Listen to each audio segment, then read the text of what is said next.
Donc aujourd'hui, on va faire un exercice de visualisation. Et plus intéressant encore, on va vous donner un rôle. Donc je vais vous inviter donc à fermer les yeux, puisque c'est un travail de visualisation. Voilà, à vous connecter à votre corps. Et je vais vous inviter aujourd'hui à devenir scénariste. Alors vous allez être un scénariste un peu particulier parce que vous êtes aussi un romancier. Et je vais vous demander de mettre en image un roman que vous avez transformé en scénario. Et ce scénario, vous allez lui donner des personnages, des comédiens, des comédiennes, un décor, un lieu, un paysage. Et en étant parfaitement installé là où vous êtes, vous allez laisser émerger comme ça ce paysage, ce lieu, ces décors. Le thème central de votre scénario aborde le sujet complexe et controversé de la double identité.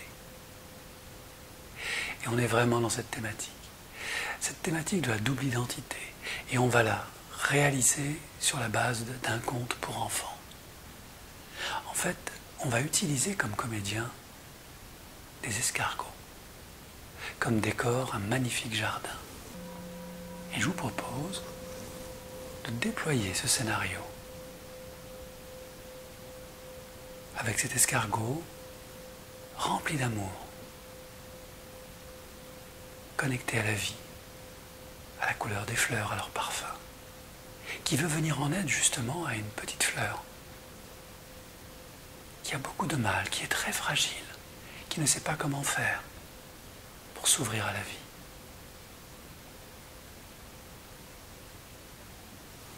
On va reprendre le scénario, ce gros escargot de Bourgogne qui veut absolument sauver cette fleur cachée dans un gros buisson.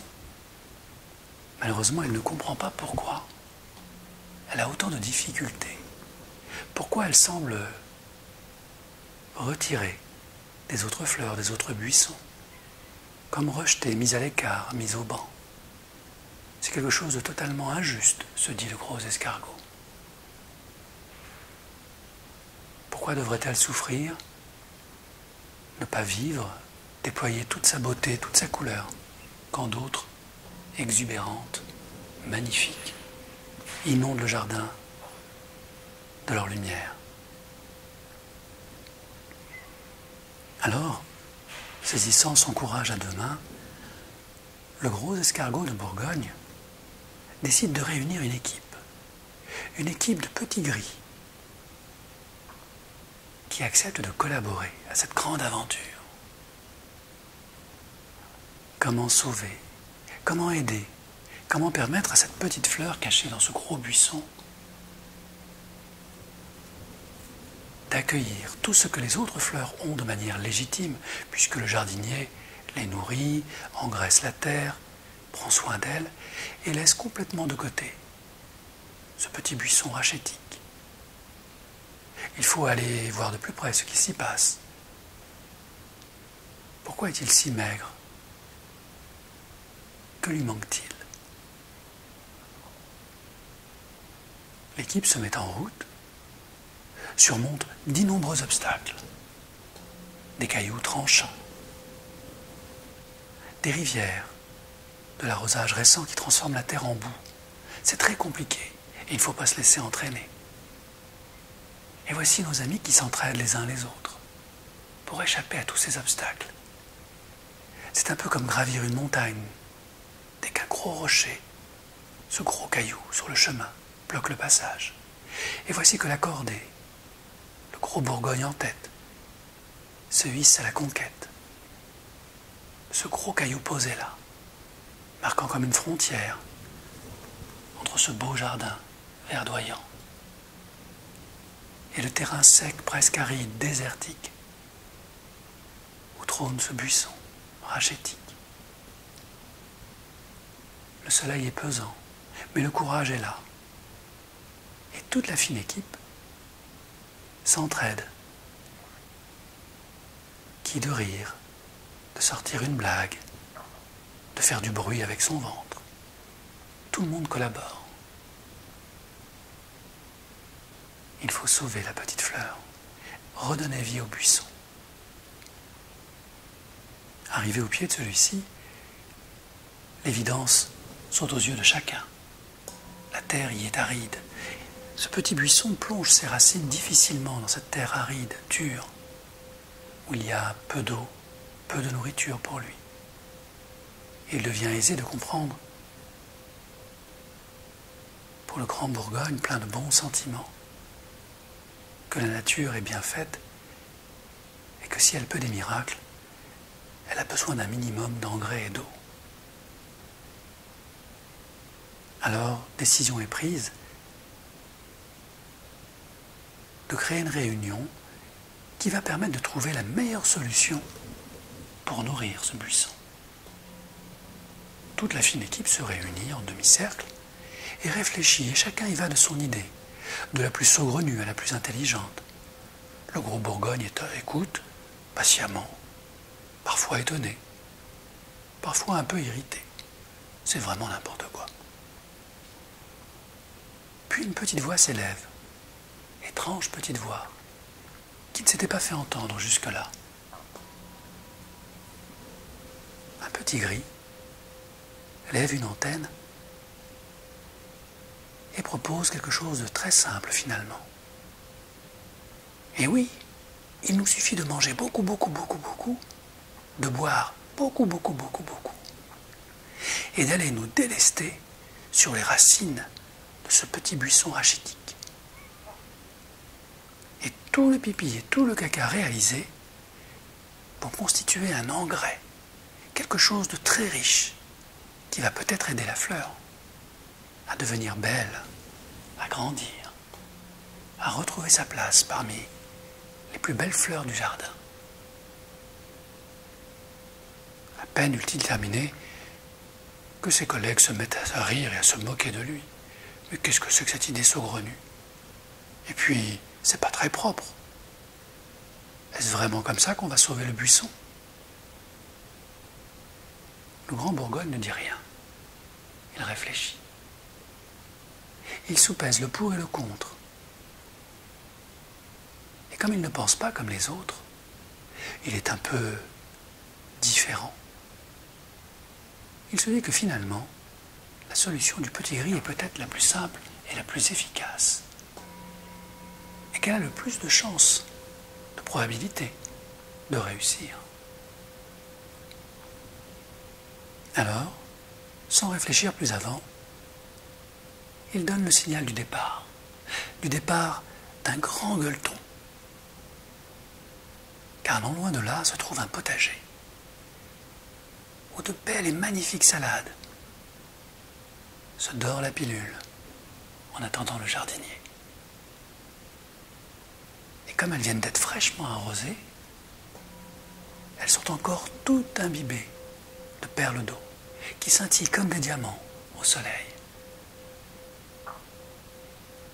Et voici la fine équipe qui se dirige vers ce garde-manger à ciel ouvert pour se nourrir et se régaler, manger, manger, boire et manger encore. Les estomacs se remplissent presque à déborder.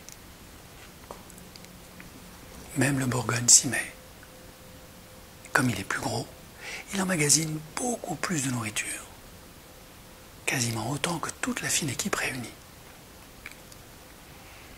Et après un certain temps, un bruit se fait entendre au fond du jardin.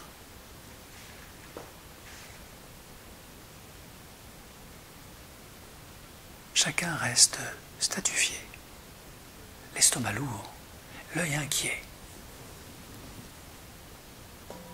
Le bruit semble se rapprocher. Le Bourgogne pressent le danger et demande à toute la fine équipe de rester immobile, de rentrer immédiatement dans leur coquille, jusqu'à ce que le bruit s'éloigne.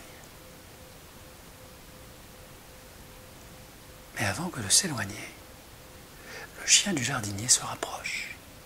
On entend son nez respirer violemment au ras du sol.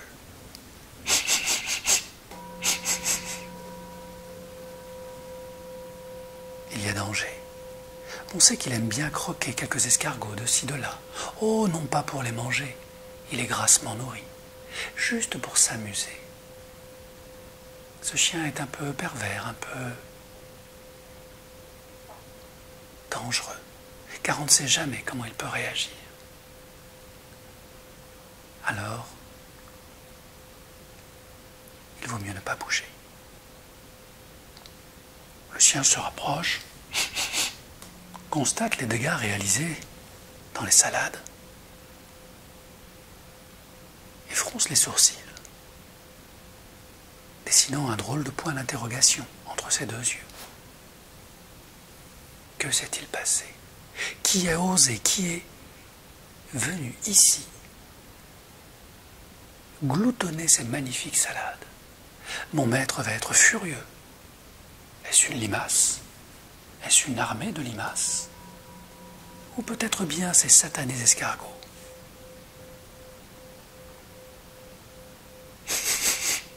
Où peuvent-ils bien se cacher? Et le voici qu'il commence à marauder, à regarder sous les feuilles, à renifler. Si j'en attrape un, je le croque, tout cru, tout vif. Ça apprendra aux autres à détruire et à consommer les biens du maître. Et alors qu'il cherche, les petits gris tremblent dans leurs coquilles. Le gros Bourgogne ne sait plus trop quoi faire. Il se sent responsable d'avoir emmené toute la fine équipe dans ce projet. Alors il attend.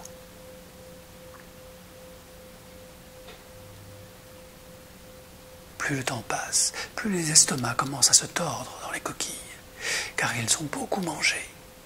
Ils ont très envie de se délester, mais ils ne peuvent pas bouger. C'est terrible pour eux. Et au-dessus de leur tête, au-dessus de leur coquille, la truffe se rapproche. Que va-t-il se passer?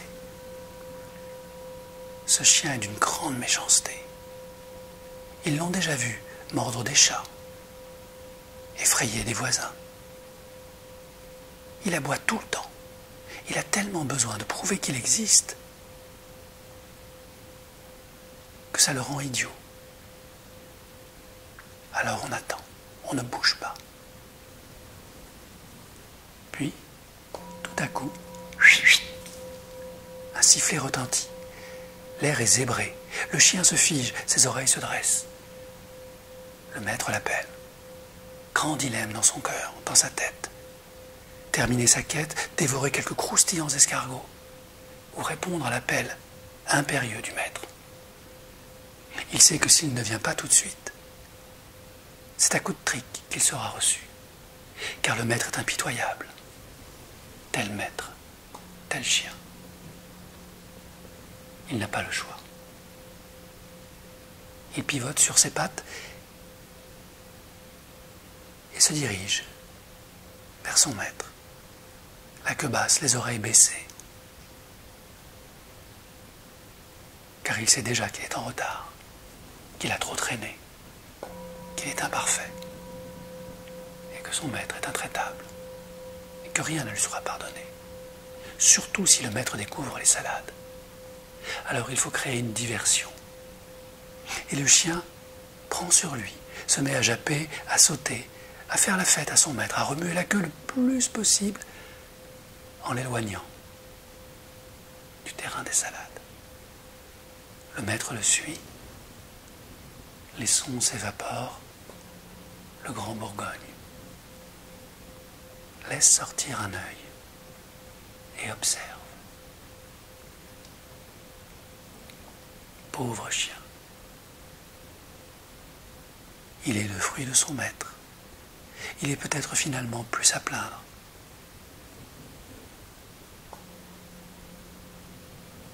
Sortant un deuxième œil, il compte toutes les coquilles autour de lui.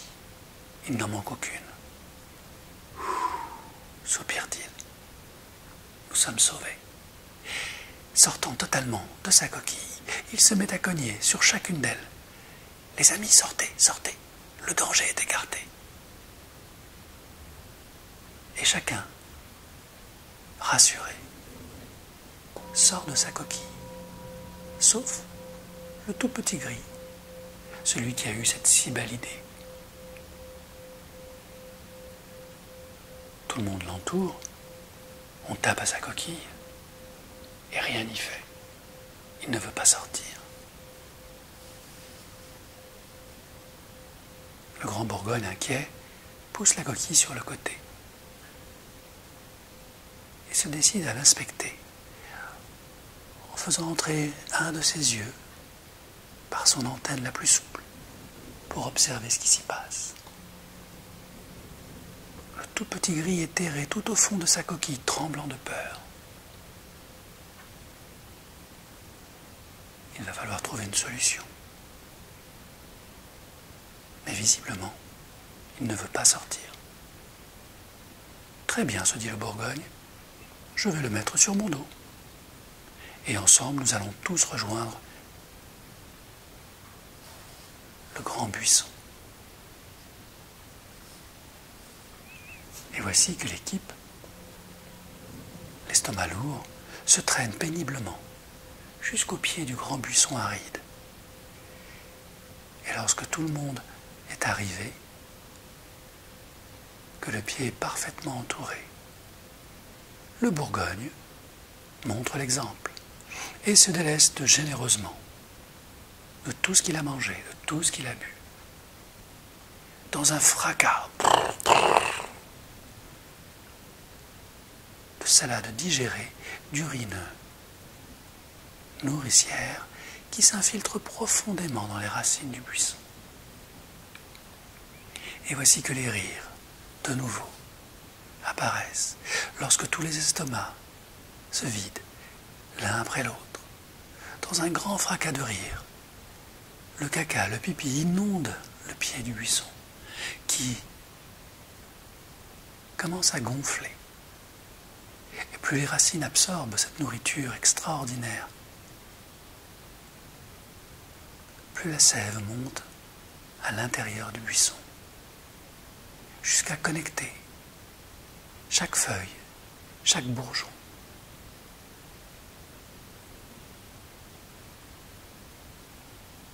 Et lorsque le buisson est suffisamment nourri, une petite fleur apparaît. Délicatement, elle s'ouvre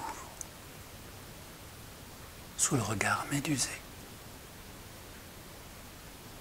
des escargots admiratifs. Seul le petit gris ne peut voir le spectacle. Il a trop peur du chien, du maître.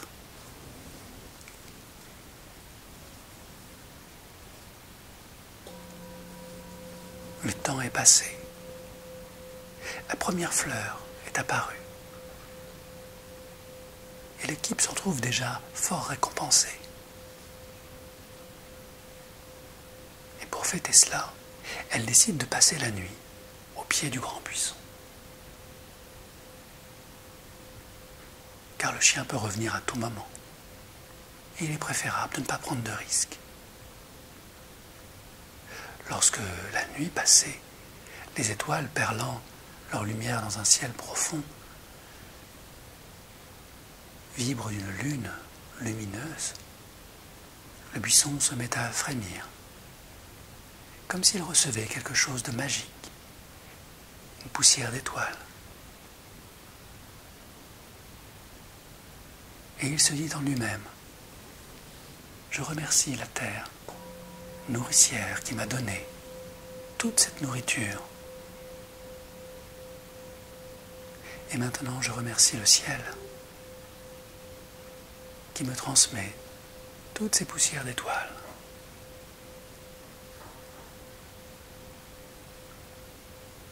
Je suis gâté entre ciel et terre, entre mes amis d'en bas et la lumière d'en haut. Et je ne suis plus ce buisson rachitique, honteux. suis une part de la vie et j'ai ma place ici-bas.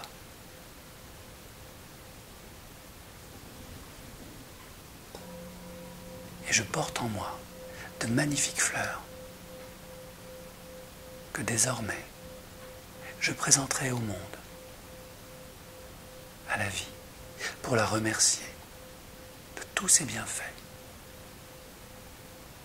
Et je me fais ici une promesse à moi-même, une promesse éternelle sous ce ciel étoilé, sous cette lune lumineuse, que plus jamais je ne me comparerai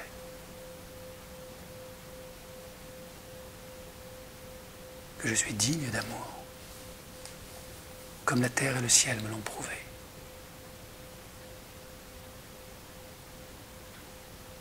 Car si je ne m'aime pas moi-même, comment espérer les autres leur amour?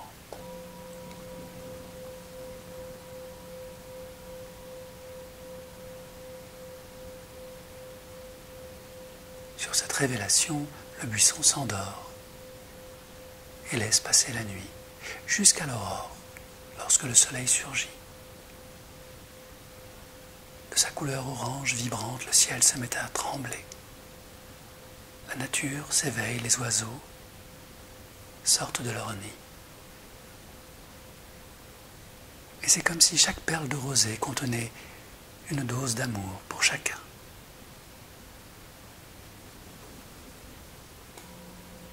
Et sur chaque branche du buisson, une perle d'amour rayonne sous le soleil du matin. Le changement de température, de lumière réveille le Grand Bourgogne, qui réveille à son tour toute la troupe. Mais le petit gris est toujours enfermé au fond de son lit. Petit gris, sors donc, le jour s'est levé. Regarde le miracle, le buisson s'est réveillé. Regarde, tu vas être étonné.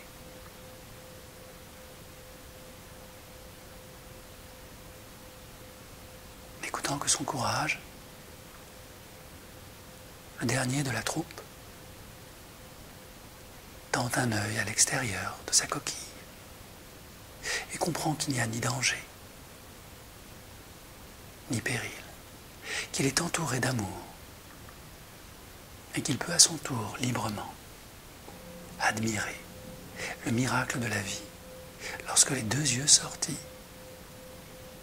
il ouvre une bouche énorme d'étonnement devant ce buisson ardent.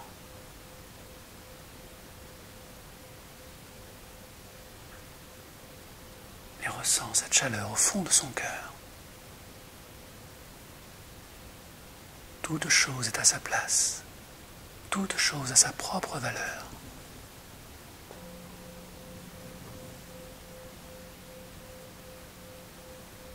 Et c'est peut-être réconfortant que de savoir que l'on fait partie intégrante de ce grand tout, que chacun y a sa place et qu'il ne manque à personne la dose d'amour dont il a besoin pour réaliser de grandes choses.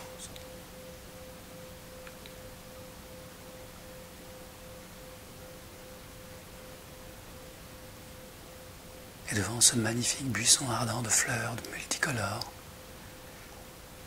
toute l'équipe s'en revient, se promettant de revenir dans les jours suivants, admirer ce buisson qui scintille dans un coin du jardin et dont l'originalité attire maintenant les voisins. Car sans être sauvage, il ne ressemble à aucune des fleurs, aucun des buissons du jardin. Il a sa propre identité. Et on le sent généreux, de couleurs, de lumière. Et on a envie d'être près de lui. Même le chien du voisin l'admire de très loin. Car il ne veut pas être pris à défaut d'aimer un peu trop ce qui est naturel.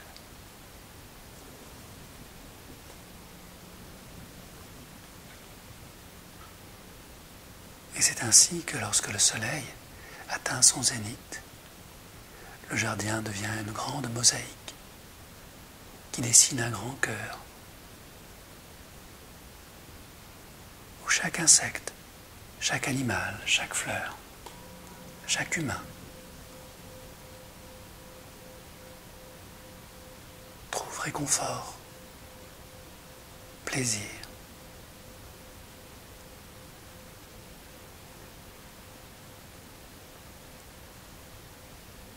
Et ce grand désir de vivre en harmonie.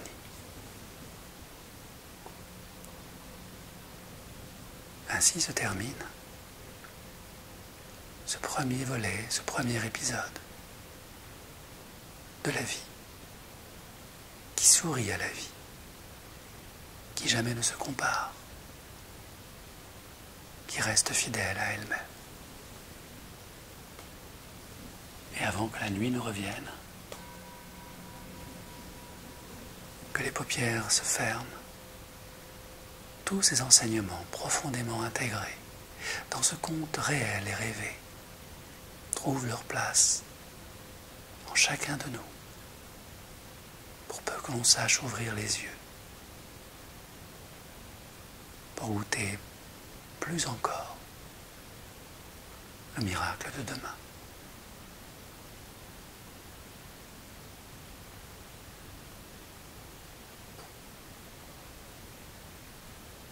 Alors,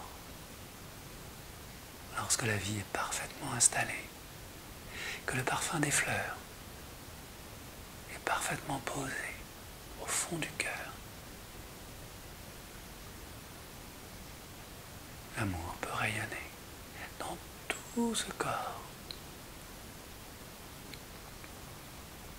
comme le buisson ardent. Ressentez cette énergie en vous, cette lumière en vous,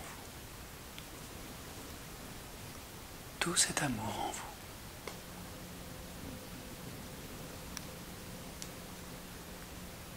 Laissez-la vous transformer.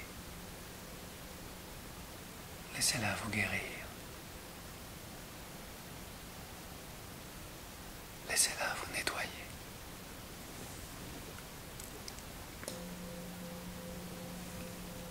Permettez à la vie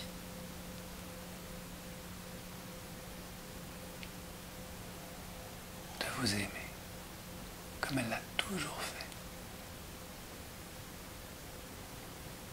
Et quand le moment va être venu, prenez une longue et profonde inspiration pour laisser rayonner cette belle énergie en vous qui vous ramène ici et maintenant au son de ma voix pour continuer cette belle journée, le cœur léger, comme dans les contes d'autrefois. Et je vais compter de 1 jusqu'à 3. Et au compte de 3, vous êtes parfaitement revenu, ressourcé, régénéré. Au compte de 1, toute cette lumière en vous rayonne d'amour, de force, de vie. Car vous avez tout appris. Au compte de 2, ce jardin est dans votre cœur.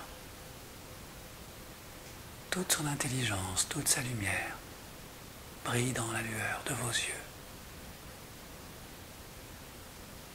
Et au compte de 3, je vous invite à ouvrir vos yeux et à revenir ressourcer ici et maintenant. Merci.